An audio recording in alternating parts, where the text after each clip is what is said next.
চাটা আছে, তার নাম শফিউজ্জামান। সে গত 10 দিন ধরে ওখানে নওদায় বলেছিল, একটা হিন্দু গ্রামে গিয়ে মিটিং করে মাইক নিয়ে বলেছিল যে বাবরি মসজিদ হতে দেব না, বাবরি মসজিদের সার্বঙ্গীন বিরোধিতা করব।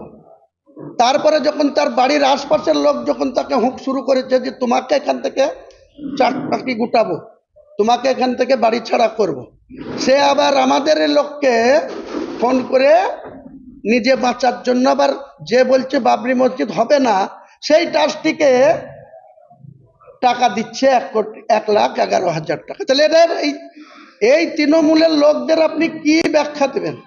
এদের সম্বন্ধে কি অ্যানালিসিস করবেন? এরা সব একটা, যেমন শুভেন্দু পাগল হয়ে গেছে।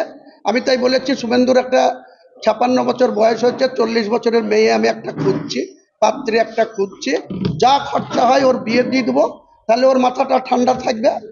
আর মমতা ব্যানার্জিকে ওই এতে পাঠাবো, রেজাল্ট যেদিন হবে সেদিন ওই দীঘাতে যে জগন্নাথ ধাম করেছে ওখানে খল তলোয়ার বাজাবে, মালা পালা করবে, এর ব্যবস্থা হুমায়ুন কবির করবে।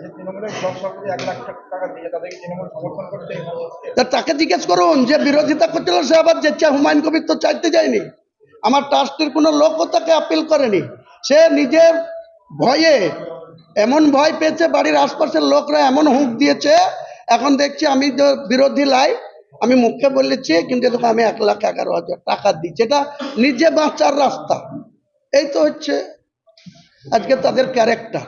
তাহলে তাদের নিয়ে যত কম কথা বলা যাবে ততই কিন্তু ভালো।